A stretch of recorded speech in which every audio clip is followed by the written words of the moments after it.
Hello guys, most welcome. हम कर रहे हैं कॉर्पोरेट अकाउंटिंग चैप्टर, चल रहा है हमारा financial statement of a company. इस चैप्टर के अंदर अभी तक हमने क्या कर लिया? अभी हमने इसके अंदर मीनिंग करा कि फाइनेंशियल स्टेटमेंट क्या होते हैं, और इसके बाद में हमने फॉर्मेट देखा बैलेंस शीट का और स्टेटमेंट ऑफ पीएनएल का as per companies act 2013 schedule number 3 के पार्ट नंबर 1 और पार्ट नंबर 2 के अंदर इन दोनों के फॉर्मेट दे रखे हैं, वो अभी तक हमने कर लिया। आज के लेक्चर के अंदर इससे रिलेटेड ही, इस चैप्टर से रिलेटेड ही टॉपिक होता है जो बीकॉम के सिलेबस में इस चैप्टर के अंदर दिया ही रखा होता है, वो है मैनेजरियल रेम्यूनरेशन। और एग्जाम में भी इसके ऊपर थ्योरेटिकल क्वेश्चन आने के चांसेस ज़्यादा होते हैं। इसके अलावा भी रिसेंट में मुझे कुछ कमेंट्स भी आए थे कि सर मैनेजरियल रेम्यूनरेशन के ऊपर भी एक वीडियो अपलोड कर दो, तो टाइमिंग अच्छी है क्योंकि अब यही टॉपिक आने वाला था, तो ये मैं करवा देता हूँ आज के इस लेक्चर के अंदर। रेम्यूनरेशन का मतलब होता है सैलरी, बोनस, कमीशन, ये सब। भाई कोई मैनेजर है, वो आपके यहाँ काम कर रहा है, तो आप उसको सैलरी, कमीशन, बोनस वगैरह जो भी दोगे ना, वो सब रेम्यूनरेशन के अंदर आता है। भाई वो मेहनत कर रहा है आपके लिए, आपकी कंपनी के लिए काम कर रहा है, तो बदले में उसको कुछ कंसिडरेशन तो देना पड़ेगा ना, वो रेम्यूनरेशन हो गया। और मैनेजरियल का मतलब यहाँ पर मैनेजर से है, अधिकतर यहाँ पर आप समझ सकते हो कि डायरेक्टर से है। ठीक है, डायरेक्टर ही क्या होते हैं? मैनेजरियल पर्सन होते हैं। ये पूरा का पूरा टॉपिक जो है ना, कंपनी लॉ के अंदर भी पढ़ाऊंगा मैं, अभी डायरेक्टर वाला चैप्टर स्टार्ट हुआ है वहां पर। तो जो डायरेक्टर्स होते हैं ना, उनको ही कितना रेम्यूनरेशन कोई कंपनी दे सकती है, इससे रिलेटेड क्या कंपनीज एक्ट कुछ बोलता है? बिल्कुल बोलता है, और वो बोलता है section number 196 and schedule number 5 के अंदर, इन दोनों में ही डायरेक्टर्स यानी कि जो मैनेजरियल पर्सन होते हैं, उनको कितना आप सैलरी, बोनस, कमीशन यानी कि रेम्यूनरेशन दे सकते हो, उससे रिलेटेड यहां पर पूरे के पूरे प्रोविजंस दे रखे हैं। सबसे पहले आपको यह समझना है थोड़ा सा, ये जो डायरेक्टर्स होते हैं ना, ये दो तरह के होते हैं। ठीक है, एक होते हैं ईडी यानी कि इनको बोलते हैं एग्जीक्यूटिव डायरेक्टर्स। ठीक है, और एक होते हैं एनईडी, नॉन एग्जीक्यूटिव डायरेक्टर्स।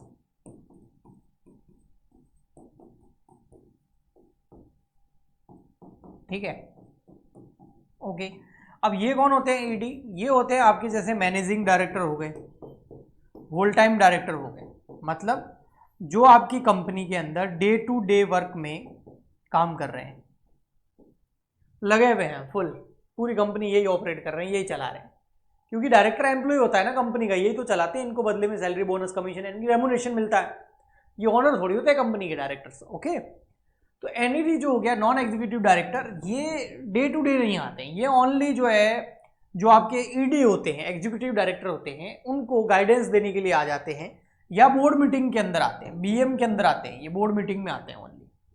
यानी कि डायरेक्टर्स की जो मीटिंग होती है ना, उसको बोर्ड मीटिंग बोलते हैं। बोर्ड ऑफ डायरेक्टर होता है जिसमें डायरेक्टर होते हैं, अधिकतर डायरेक्टर 15 हो सकते हैं किसी भी कंपनी के अंदर, मैक्सिमम लिमिट है ये। तो उनकी जो मीटिंग होती है बोर्ड की, उसको बीएम बोलते हैं, बोर्ड मीटिंग। उसके अंदर ये एनईडी यानी कि नॉन एग्जीक्यूटिव डायरेक्टर आते हैं, और जो एग्जीक्यूटिव डायरेक्टर जो डे टू डे लाइफ में काम कर रहे हैं वो भी आते हैं, और ये एनईडी ईडी को कुछ गाइडलाइंस या कुछ सजेशन दे सकते हैं। तो ये होता है दोनों में फर्क। तो ये पूरा कंपनी को फुली ऑपरेट करते हैं, ये एक तरीके से डिसीजन मेकिंग में कहीं इनका रोल होता है। तो अब इनको ईडी, अब ये हार्ड वर्क ज्यादा करते हैं, तो इनको कितना रेम्यूनरेशन दे सकते हैं? एनईडी जो होते हैं ओनली डिसीजन से रिलेटेड, गाइडेंस से रिलेटेड, और कम ही आते हैं, बीएम में आते हैं, तो इनका कितना रेम्यूनरेशन होता है? तो उसके ऊपर यहां पर दो चीजें हमको देखनी पड़ेगी। अगर आपको रेम्यूनरेशन देना है, तो मैंने बताया जैसे सेक्शन नंबर 197 से लगाकर शेड्यूल नंबर 5 तक इसके अंदर है। ओके, अब देखिए यहां पर in case of adequate profit, अगर डायरेक्टर को आपको रेम्यूनरेशन देना है, तो आपको देखना पड़ेगा कि आपके बिजनेस को प्रॉफिट क्या हुआ है, एडुकेट प्रॉफिट हुआ है या फिर इन एडुकेट प्रॉफिट हुआ है। दो तरह के प्रॉफिट होते हैं, एडुकेट प्रॉफिट और इन एडुकेट प्रॉफिट। ओके, ठीक है, ये सेक्शन नंबर 197 है, इधर है ना 190, मैंने यहाँ गलती से 6 लिख दिया था, 6 में तो प्रॉफिट कैलकुलेट होता है, 197 है सेक्शन नंबर। ओके, 197 और शेड्यूल नंबर 5। एडुकेट प्रॉफिट मतलब आपको अच्छा खासा प्रॉफिट हुआ है, आप आराम से रेम्यूनरेशन पे कर सकते हो। In case of inadequate profit और लॉस, अगर प्रॉफिट ज्यादा नहीं हुआ है, और या फिर लॉस हो गया है, तो क्या उस केस में भी कंपनी अपने डायरेक्टर को रेम्यूनरेशन पे कर सकती है? कर सकती है, तो कितना कर सकती है? और अगर फुल प्रॉफिट हुआ है तो कितना कर सकती है? तो अगर एडुकेट प्रॉफिट है, अच्छा खासा प्रॉफिट है, तो वहां पर जो रेम्यूनरेशन की लिमिट है, मैक्सिमम लिमिट, वो हमें दे रखी है सेक्शन नंबर 197 के अंदर, और वहां पर कुछ प्रॉफिट का परसेंटेज आप as a remuneration, as a salary दे सकते हो। बट अगर आपको लॉस हुआ है या इनएडुकेट प्रॉफिट हुआ है, तो इस केस के अंदर हमारा शेड्यूल नंबर 5 जो है वो हमें मैक्स लिमिट बताता है रेम्यूनरेशन कितना देना है। तो ये जो है इनएडुकेट प्रॉफिट या लॉस के केसेस में जो शेड्यूल नंबर 5 हमें लिमिट बताता है रेम्यूनरेशन की, डायरेक्टर को कितना देना है, मैनेजर्स को कितना देना है, वो इफेक्टिव कैपिटल के बेस पे बताएगा, और ये प्रॉफिट के परसेंटेज के बेसिस पे बताएगा सेक्शन नंबर 197, जबकि एडुकेट प्रॉफिट होता है तब ये लगता है। ओके जी, तो सबसे पहले हम ये समझते हैं कि अच्छा खासा प्रॉफिट हुआ है कंपनी को, तो सेक्शन नंबर 197 हमें क्या लिमिट देता है, कितना हम रेम्यूनरेशन दे सकते हैं डायरेक्टर्स को। तो ये देखिए, maximum return in case of adequate profit, यानी कि मैक्सिमम रिटर्न मतलब डायरेक्टर जो मेहनत कर रहे हैं उसके बदले में जो उनको मिल रहा है, तो maximum return in case of adequate profit, अगर अच्छा खासा प्रॉफिट हुआ है तो आप कितना जो है मैक्सिमम डायरेक्टर को जो है रेम्यूनरेशन दे सकते हो। रिटर्न छोड़ के रेम्यूनरेशन वर्ड ही बेटर है, कितना ज्यादा रेम्यूनरेशन आप दे सकते हो। तो यहां पर एक और क्वेश्चन आएगा। सबसे पहले तो आप ये समझिए, ये दिमाग में क्लियर होना चाहिए कि सेक्शन नंबर 197 कर रहे हैं, और सेक्शन नंबर 197 के अंदर दी गई रेम्यूनरेशन की जो परसेंटेज है वो तब अप्लाई होती है जब कंपनी को एडुकेट प्रॉफिट होता है, अच्छा खासा प्रॉफिट हुआ है।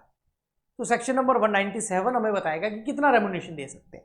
ओके, अब सेक्शन नंबर 197 ये बताता है कि आप जो रेम्यूनरेशन दोगे ना वो किसको दे रहे हो। दो तरह के डायरेक्टर मैंने बताए थे, एक एग्जीक्यूटिव डायरेक्टर और एक नॉन एग्जीक्यूटिव डायरेक्टर, ईडी और एनईडी। तो आप रेम्यूनरेशन किसको दे रहे हो, ईडी को दे रहे हो या फिर एनईडी को दे रहे हो? अगर आप रेम्यूनरेशन दे रहे हो ईडी को, एग्जीक्यूटिव डायरेक्टर को दे रहे हो, तो इस केस में एग्जीक्यूटिव डायरेक्टर कितने हैं? ओनली एक ही एग्जीक्यूटिव डायरेक्टर है, तो उस एक एग्जीक्यूटिव डायरेक्टर को आप नेट प्रॉफिट का 5% ज्यादा से ज्यादा रेम्यूनरेशन दे सकते हो, इससे ज्यादा नहीं दे सकते। ओके, आपको ये दिख तो रहा है ना, उससे आप कितना दे सकते हो? 5% दे सकते हो, उससे ज्यादा नहीं दे सकते। ओके, ठीक है, 5% ऑफ नेट प्रॉफिट। बट अगर आपकी कंपनी में जो एग्जीक्यूटिव डायरेक्टर है वो एक से ज्यादा है, तो सारे एग्जीक्यूटिव डायरेक्टर को टोटल मिला के आप नेट प्रॉफिट का 10% ही रेम्यूनरेशन दे सकते हो, इससे ज्यादा नहीं दे सकते। ये तो गया ईडी का। तो कितना सिंपल है ईडी का, अगर एक एग्जीक्यूटिव डायरेक्टर है तो 5% दे सकते हो नेट प्रॉफिट का उसको रेम्यूनरेशन, एक से ज्यादा एग्जीक्यूटिव डायरेक्टर है तो सबको मिलाकर के 10% दे सकते हो नेट प्रॉफिट का, इतना आप रेम्यूनरेशन दे सकते हो। जैसे नेट प्रॉफिट हुआ 10 करोड़ तो उसका 10% हो गया 1 करोड़, तो सबको मिला के 1 करोड़ तक की सैलरी दे सकते हो, रेम्यूनरेशन दे सकते हो। अगर आपकी कंपनी में नॉन एग्जीक्यूटिव डायरेक्टर है तो नॉन एग्जीक्यूटिव डायरेक्टर को कितना रेम्यूनरेशन देना है वो डिपेंड करता है कि आपकी कंपनी में ईडी कितने हैं। आपकी कंपनी में ईडी नहीं है, देखो रेम्यूनरेशन किसकी बात चल रही है, एनईडी की, लेकिन उसके लिए देखना क्या पड़ेगा, ईडी। ईडी है ही नहीं, एग्जीक्यूटिव डायरेक्टर है ही नहीं, पूरी की पूरी कंपनी एनईडी चला रहे हैं, तो 3% तक का आप नेट प्रॉफिट दे सकते हो सभी एनईडी को, नॉन एग्जीक्यूटिव डायरेक्टर हो। बट आपकी कंपनी में ईडी है और ईडी जो है वो एक से ज्यादा है, एक या एक से ज्यादा है, तो उस केस में आप एनईडी को, सभी एनईडी को 1% ऑफ नेट प्रॉफिट जो है, 1% ऑफ नेट प्रॉफिट जो है वो रेम्यूनरेशन के तौर पर दे सकते हो।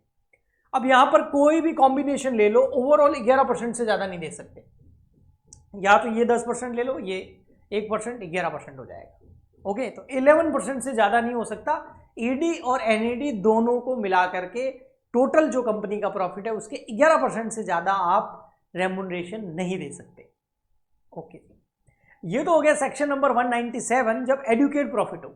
अगर कंपनी को इनएडुकेट प्रॉफिट हो या फिर लॉस हो, इनएडुकेट प्रॉफिट और लॉस, तो उस केस के अंदर कंपनी कितना रेम्यूनरेशन दे सकती है अपने एग्जीक्यूटिव और नॉन एग्जीक्यूटिव यानी कि सारे के सारे डायरेक्टर्स को। तो यहां देखिए, तो उसमें देखना पड़ेगा हमको इफेक्टिव कैपिटल। अगर कंपनी की जो इफेक्टिव कैपिटल है वो या तो नेगेटिव है यानी कि माइनस में, या 0 है, या 5 करोड़ तक है। देखो लिमिट देखिए आपने, नेगेटिव से 5 करोड़ तक अगर आपकी कैपिटल है और आपको प्रॉफिट हुआ है इनएडुकेट, प्रॉफिट नहीं हुआ है, कम हुआ है या लॉस हुआ है, देखनी कैपिटल पड़ेगी। तो अगर आपकी कैपिटल नेगेटिव में जा रही है या 5 करोड़ तक, 5 करोड़ के बीच में, नेगेटिव से 5 करोड़ के बीच में, तो 60 लाख रुपए से ज्यादा का रेम्यूनरेशन आप नहीं दे सकते अपने डायरेक्टर्स को, रेम्यूनरेशन मैनेजरल पर्सन को। आपकी जो कैपिटल है वो 5 करोड़ से लगाकर 100 करोड़ के बीच में, तो 84 लाख रुपीज तक का आप रेम्यूनरेशन दे सकते हो। आपकी कैपिटल जो है 100 करोड़ से 250 करोड़ के बीच में है, तो 120 लाख यानी कि 1 करोड़ 20 लाख रुपए का रेम्यूनरेशन आप डायरेक्टर्स को दे सकते हो। आपकी कंपनी की जो पेड अप शेयर कैपिटल है, ये क्या है, PSU, paid up share capital, वो 250 करोड़ या उससे ज्यादा है। तो देखो यहां पर क्या होगा, 250 करोड़ तक कितनी लिमिट है, 120 लाख, यानी कि 1 करोड़ 20 लाख रुपए आप रेम्यूनरेशन दे सकते हो। तो 250 करोड़ से अगर ज्यादा होगा ना, तो 250 करोड़ तक तो 1 करोड़ 20 लाख रुपए होंगे। लेकिन 250 करोड़ से जितनी भी कैपिटल ज्यादा होगी, फिर ज्यादा वाला जो पार्ट है उसका 0.001% आप और कैलकुलेट करके इनको रेम्यूनरेशन दे सकते हो। फॉर एग्जांपल के लिए कंपनी है, उसकी जो पेड अप शेयर कैपिटल है वो 300 करोड़ है, तो 250 करोड़ तक तो आप 1 करोड़ 20 लाख रुपए दे सकते हो। ऊपर कितने हो गए और 50 करोड़, तो 50 करोड़ का 0.01% कर दो, वो इस 1 करोड़ 20 लाख में ऐड हो जाएगा। इतना टोटल आप रेम्यूनरेशन दे सकते हो। तो आई होप आपको अच्छे से समझ में आ गया होगा कि जो आपके मैनेजरियल पर्सन होते हैं उनको आप कितना रेम्यूनरेशन पे कर सकते हो। अगर मैं समराइज करूं इसको, तो देखिए आपको देखना पड़ेगा कि आपकी कंपनी में एडुकेट प्रॉफिट हुआ है या जो है इनएडुकेट प्रॉफिट हुआ है या लॉस हुआ है। एडुकेट प्रॉफिट हुआ है तो सेक्शन नंबर 197 लगेगा और वहां पर परसेंटेज दे रखे हैं नेट प्रॉफिट के कि इतना आप दे सकते हो। बट अगर आपकी कंपनी में इनएडुकेट प्रॉफिट या लॉस हुआ है तो इस केस में शेड्यूल नंबर 5 लग जाएगा और आप अपनी इफेक्टिव कैपिटल के बेसिस पर रेम्यूनरेशन दे सकते हो, वो शेड्यूल नंबर 5 में लिमिट दे रखी है। आई होप आपने अच्छे से स्क्रीनशॉट भी ले लिए होंगे। हम मिलते हैं नेक्स्ट लेक्चर में। आज के लिए इतना ही, तब तक के लिए goodbye and thank you.